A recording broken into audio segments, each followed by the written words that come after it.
નમસ્કાર દર્શક મિત્રો, આપ નિહાળી રહ્યા છો સાઈ ગ્રુપ મીડિયા હાઉસ દ્વારા સંચાલિત નવસારી લાઈવ અને ઝટપટ ન્યૂઝ। એક બાજુ ભારતીય જનતા પાર્ટી સતત 23મું વર્ષ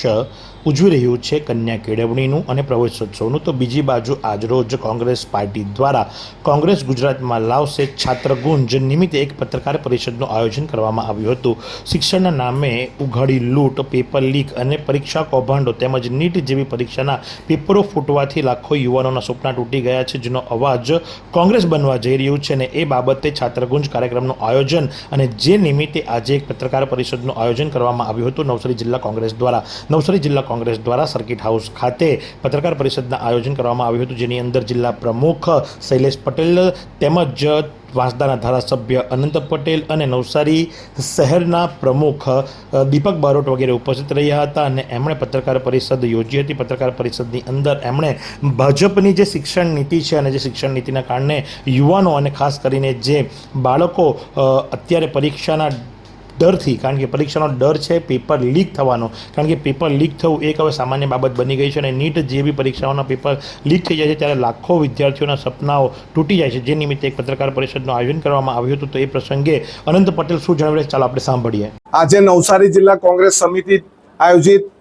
પ્રેસ વાર્તામાં અમને પ્રદેશ કોંગ્રેસના આદેશથી જે નવસારી જિલ્લામાં છાત્રો સાથે જે અન્યાય થયો છે, યુવાનો સાથે અન્યાય થયો છે, નીટની એક્ઝામના પેપર લીક થઈ ગયા છે, 21 તારીખે ફરી પાછી નીટની એક્ઝામ લીધી છે, હવે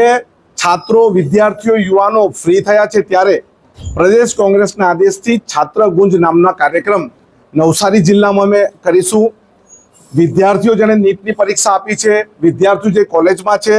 વિદ્યાર્થી જે આવતા વર્ષે નીટની એક્ઝામ આપવાના છે, એમની સાથે અમે વાર્તાલાપ કરીશું અને એમની સાથે શું અન્યાય થાય છે અને અન્યાય થયા પછી, પેપર લીક થયા પછી એમની માનસિક દશા શું હોય છે અને એની સંપૂર્ણ જવાબદારી કેન્દ્ર સરકારની છે, છતાં પણ કેન્દ્ર સરકાર દ્વારા શિક્ષણ મંત્રીનું રાજીનામું અપાયું નથી। અમે આ રીતના થયેલા છાત્રો, વિદ્યાર્થીઓ સાથેના અન્યાય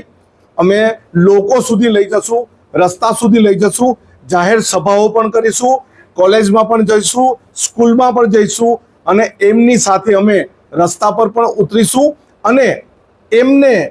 અન્યાય થયો છે એને ન્યાય મેળવવા માટે અને હવે પછી પણ કોઈ પણ પેપર લીક ન થાય અને માનસિક રીતે કોઈ વિદ્યાર્થી આત્મહત્યા કરવા માટે નહીં પ્રેરાય અથવા માનસિક રીતે હતાશ ન થાય એના માટે છાત્રગુંજના કાર્યક્રમ કરીશું। તો આ પ્રમાણે આજરોજ નવસારીના સર્કિટ હાઉસ ખાતે નવસારી જિલ્લા કોંગ્રેસ દ્વારા એક પત્રકાર પરિષદનું આયોજન કરવામાં આવ્યું હતું અને જેનો મુખ્ય હેતુ હતો કે કોંગ્રેસ ગુજરાતમાં લાવશે છાત્રગુંજ, આ ટાઇટલ હેઠળ આ પત્રકાર પરિષદનું આયોજન કરાયું હતું। તો આ જ પ્રમાણે આવા અવનવા સમાચારો માટે આપ નિહાળતા રહો નવસારી લાઈવ અને ઝટપટ ન્યૂઝ।